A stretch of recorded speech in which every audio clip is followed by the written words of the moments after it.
Yo, what's good, people? We back at it. Another episode of the What's Word with LJ Mentor podcast. As always, I'm your host with the most, LJ. Yeah, we back at it again. We took a little hiatus. We had some things going on, but we here. We back in this piece, man. And I'm coming to you again. Appreciate you for all the listeners that's really been rocking with me. But yeah, we back up in here. And I'm always the host with the most. As always, LJ Mentor. This is the What's the Word with LJ Mentor podcast. Once again, we were gone, 3 weeks? And now we back in here. We normally do the show on Wednesdays. We doing it Tuesday today because we got a few things to talk about. One of them being an election. That's not the only thing we got going on to talk about today, but that's one of the major topics, so I wanted to do it today before the actual election happened to get a word in edgewise. Talk about this today. Now, let's get right up into it. So, yeah, reason why I took a little hiatus is because I actually contracted COVID. I actually contracted the coronavirus. And before I get into that story, let people know we doing video. This is the first video podcast we doing, and we're gonna do that from now on. Some weeks it might not be, but we still gonna have the episodes on Spotify and all the other streaming platforms like Apple Podcasts, or if you whatever you've been listening to the podcast on already, it's still gonna be available on that. But now we got video, so if you watching this on YouTube or watching this or listening to this on Spotify, Apple Podcasts, or any of the other podcast platforms, I appreciate you for rocking with me because we're going to keep this thing going. Now, back into the story of why I took the little hiatus. Well, for one, like I said, I contracted COVID-19. I tested positive for it, and it's crazy. So I survived it. And I did the 2-week quarantine. I didn't go nowhere, and I was real nervous to even take out the garbage because it's crazy. I didn't want to get nobody infected, which I kept it to a minimum. Washed my hands all the time, even if I did take out the trash. Wore gloves, but I didn't go nowhere. I couldn't, and it's crazy. So my birthday. I haven't touched on this. My birthday was October 9th, and I took a little trip down to Cabo, and it was a dope trip or whatever, all-inclusive resort or whatever. Went out there with the homie or whatever, and it was a good time. It was just a little crazy, and them hotels or whatever, they got them all-inclusive watered-down drinks or whatever, and man, that tore me up. It tore me up for real, and especially the first night I was there. I flew out that day on October 9th, and I ended up getting tore up and ended up throwing up that night. And I don't never throw up when I drink. Anybody that know me know that I drink, and I don't never yak. And I did that time, and it started messing me up. My eyes was bloodshot red for a minute, and even when I was there, this shit was crazy. Had a nice view. I'm gonna be posting some videos on YouTube of my trip. One of my things I'm doing also is anywhere I travel, it's gonna be like my little video journal. So I already got a couple videos now. I got one when I was in Charlotte. I was in town with my best friend back in 2016 for CIAA. Everybody might not know what that is, but anybody that's in the Charlotte area know what that is. But yeah, it was a good trip. So I got videos of that, the city of that. I got some of Niagara Falls, and now I'm about to have Cabo on there. I'll probably get some videos of LA too when I get the chance, and anywhere else I go. But yeah, that's the thing I'm gonna be working on. But yeah, I love traveling. But yeah, when I was there, it's a dope trip. Did the little whatchamacallit, what is it called? When you did the ATV tour, the ATV ride, and that was cool. That was fun to me, and I ain't want the shit to end. I thought it was fun. I experienced some shit I ain't experienced before. Um, if you haven't done ATV riding, it is dangerous. You gotta be on your P's and Q's with it, and but that is fun as hell. It is. It's super dope, super fun, but you gotta pay attention. And I think they had the option. They had the automatic ATVs. We did the manual ATVs, and but it was cool though. Took me a little minute to get the hang of it, but once I did, it was on and popping, and it was fun. I seen some stuff out there. We took a little break in between. I seen it's like some little lizards. I actually seen that all around Mexico, Cabo, where I was at. I seen like some little lizards. I seen like baby turtle. I seen some camel out there. I haven't really seen no camel up close and personal. But yeah, it was pretty dope. And the beach out there. Before I went out there, I'm like, I'm getting in the water, but everybody say do not get in that water in Cabo, and I see why, cause it's crazy. It's crazy out there. The water out on Cabo, the waves will swallow your ass whole. So you gotta pay attention when you out there. But it was overall a good trip, and even though I got to experience a little cruise when I was out there. They call it, I guess, a booze cruise. Got to experience the food on the resort wasn't all that. Wasn't good at all really.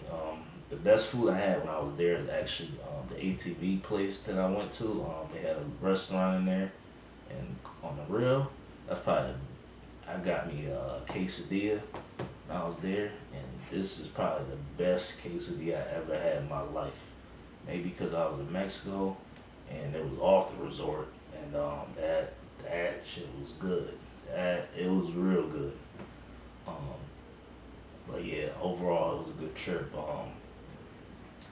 We they had the party scene is live down there too. I guess downtown Cabo is where it was at, and it was super live down there.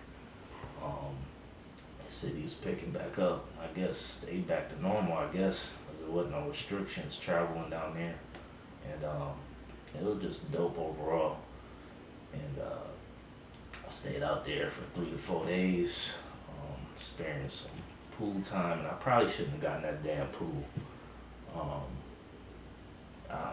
I'm think sometime, and then I don't feel like I experienced or felt any symptoms of COVID until I got on a plane to come back to LA.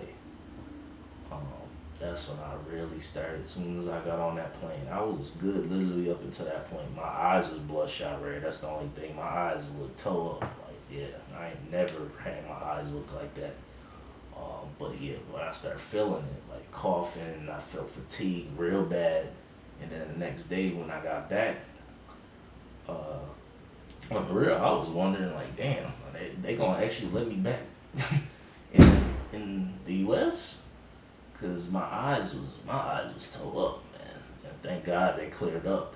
But yeah, my eyes was toe up, big time, and I'm just thank God that I was able to get back over to the U.S. side, and but that next day, man, oh man, I went there. I already had scheduled to get my COVID test anyway, which I did, and to make it there, like I could barely move, walk, like I felt fatigued like crazy. I had chills, fever, and I still had these bloodshot red eyes, like I was a zombie or some shit. I felt like a zombie, like moving, be able.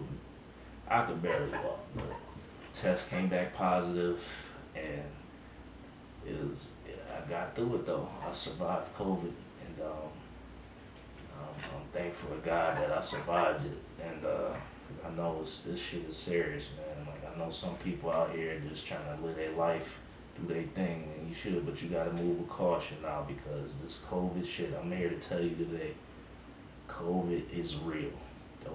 Everybody listening, you gotta take this serious. I had it, and God, I survived it, and I know some people out here have passed away from it, unfortunately.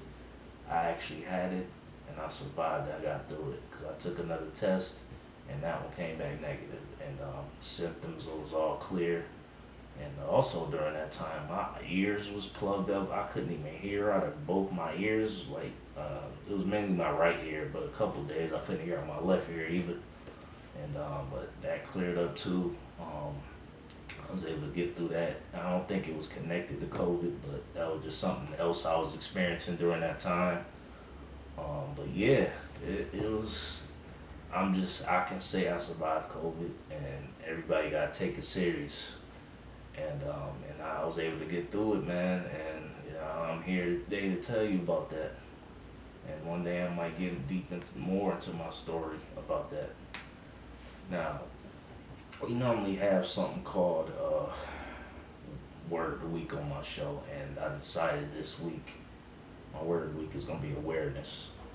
Awareness is because, and I try and relate it to my topics. Now, the reason why my Word of the Week this week is awareness is because one example is basically what I talk about: awareness of COVID. Watch your surroundings. Don't get too close to people. We do gotta wear the mask.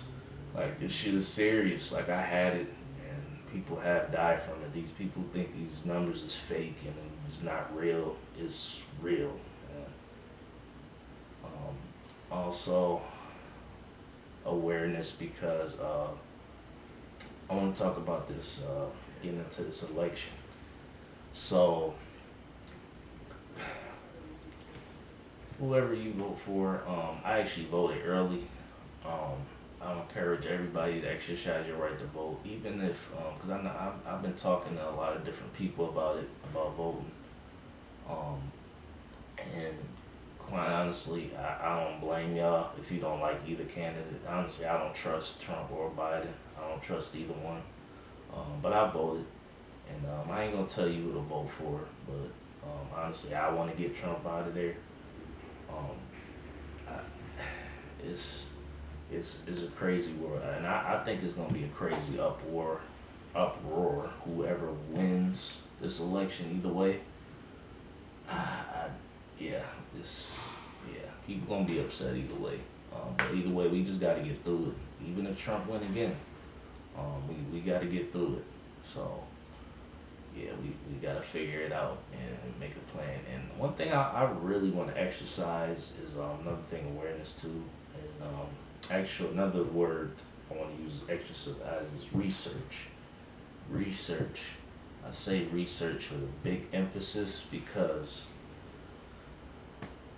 you really need to, because I know people caught up in this presidential election, but if you want some change, you really need to do research on your people locally. Vote for your city councils. I know some people they leaving them blank.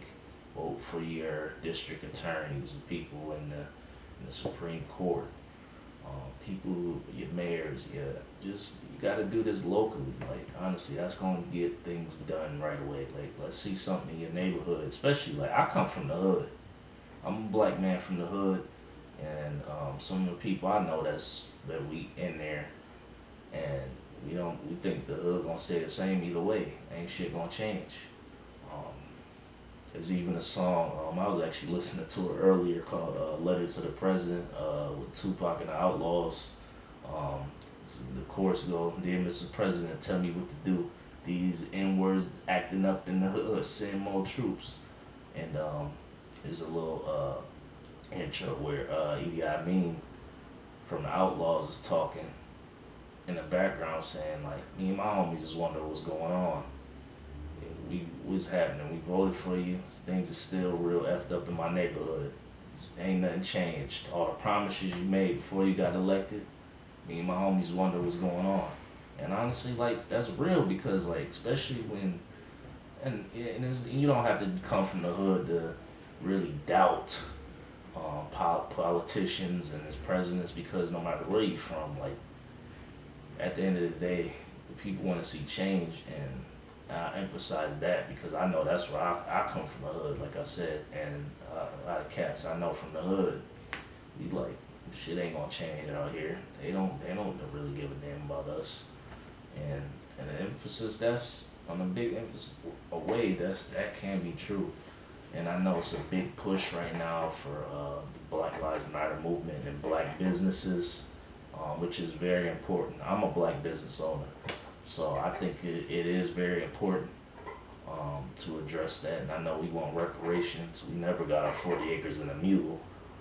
That's a whole nother story, and that's a big conversation right now with reparations. Obviously, we want to see something undone from the 94 crime bill, the justice system that has been against people of color since the beginning of this nation.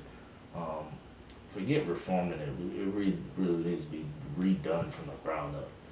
But we gotta make strides, and this stuff ain't gonna be done overnight. One of my favorite quotes is "Rome wasn't built in a day," and that's true. We gotta start from somewhere. But really, I'm emphasizing, no matter what city you in, state you in, we really gotta do our research on stuff locally. We can't just worry about these presidents or whatever.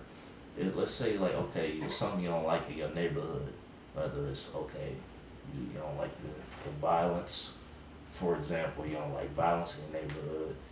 You want it's not any healthy food places in your business, any healthy food options in your neighborhood.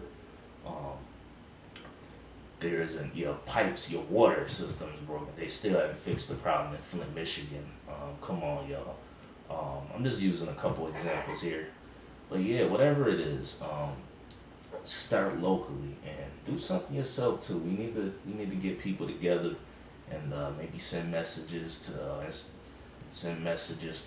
like I said, your local city council, your mayors, your district attorneys, like people locally. Like be cool, for real. Like we need to get stuff done. Growing up, I've been saying, because obviously we still have a big issue today with police officers killing unarmed black people who are complying. It's not like they're not complying. They're killing unarmed black people for no reason. That's a big issue still. I think that all police officers throughout the country need to be retrained, but obviously that's not going to happen overnight either. I'm thinking that probably could start locally, whatever state, because every state laws are different. But yeah, I emphasize we got to do our research, man. Like for real, that's something that we really got to pay attention to. And even if you don't know all of them, start somewhere. Just do your research on whether it's your city council, district attorney. Even if you don't get to all of them, then do research on some of them at least. Come on, y'all. Like we can't just worry about the presidential election because at the end of the day, I honestly don't know if our votes really count because I think we should abolish and get rid of the electoral college. We've seen that happen on two occasions, at least in this lifetime. We saw it happen with George Bush and Al Gore, and obviously most recently we saw it happen with Hillary Clinton and Donald Trump, where Hillary Clinton and Al Gore won a popular vote, and they still lost the election because of electoral votes. Um, but yeah, at the end of the day, I know it seems like we're in the same boat, kind of as 2016. I hope not. Is vote for the lesser of two evils. And at the end of the day, you got to tell yourself, what do you really want? You can't just complain and say like, oh, I don't like anybody. This is gonna be horrible, and we got to do something. We gotta take action. Like, that's the main thing. You can't just sit around and complain. And I see people always posting stuff on social media, whether it's when somebody died. See, obviously with this election, there's a lot of people saying, "Oh, we screwed either way. It's gonna be messed up." But if we don't like it. We need to do something about it. That's why I said emphasize doing stuff locally. It'd be nice if we can get the things done on a national level, but obviously it doesn't work that way with a lot of things. I know some things like healthcare, some other things they work on nationally, but a lot of the issues that affect your neighborhood, that got to be done locally. And but yeah, I put a lot of emphasis on that. Do your research, man. I'm switching my word. Research. Do your research, people. We gotta be on it for real. And it's uh-oh, it's big time now, and I like we really gotta pay attention, man. We can't just be blindly following different things going by what people say. We really gotta do our own research on things and take our own word for things. That's very important in this day and age. First and foremost, me personally, I want to see black people succeed. I really want to see everybody succeed, but black people have been behind in the United States since the beginning this nation has started. Um, we don't own anything in this country, and that really needs to change. Obviously, racism is a big problem. Forget racism for a second. We need to start having ownership of something. Like seriously, and I know some people look at, unfortunately, when it's a black business, or I always think it's a scam or it's not professionally run, and I hate that. And we really need to we need to make some strides for change. That's what it's all about. Honestly, I thought after Obama we would have younger, more diverse candidates from both sides, and maybe some more third party candidates would get legitimate shots at winning elections. But we're in 2020, and the two main candidates, because there are other candidates, but they're not going to win. Let's be real. Two main candidates for Democrat and Republican are two old white men, and whoever's elected will be the oldest president in history. That's interesting, since we're supposed to be this super progressive nation, but that don't sound progressive to me. Either way, I encourage you to vote, and vote locally. If you vote for president, that's cool too. I still think we need to get rid of electoral college. I voted for the president, but I think we need to get rid of electoral college, and do your research. Now, last thing I want to talk about here is I wanted to touch on some music here. I want to talk about the BT Hip Hop Awards for a second.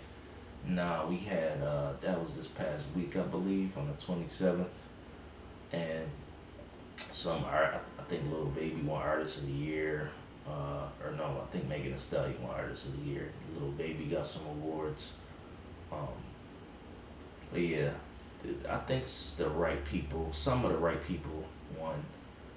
But next year, in the album of the year, I forgot what the album of the year is. I think it might have been Lil Baby. One of the babies, Lil Baby or the Baby won. But I wanted to touch on that because musically, hip hop is the number one genre of music in the world right now, and I'm a big hip hop head, and it's cool to see the recognition of your favorite artists get recognized. And I know people's been arguments for years on who got the best album, who's the best rapper. That still happens to this day. I still talk about it, and I think, yeah, probably because the award show happened in October, I think they had albums that won from like late 2019 and probably early 2020 that was in the categories. So a lot of the best albums this year to me have come out late, like summer to now, like the fall of 2020. And so 21 Savage dropped the album, Nas dropped the album, and if you don't know who these guys are, Benny the Butcher and Conway the Machine, them guys are from my hometown, Buffalo, New York. We have never had anybody in the hip hop scene who has a name really nationwide, make a name for themselves out of Buffalo. And I love seeing that because it's somebody from my city, because we've been such an underdog for so long all across the board. Nobody take Buffalo seriously, and that needs to change. And them boys are from the east side too. If you don't know, that's the east side is the hood in Buffalo.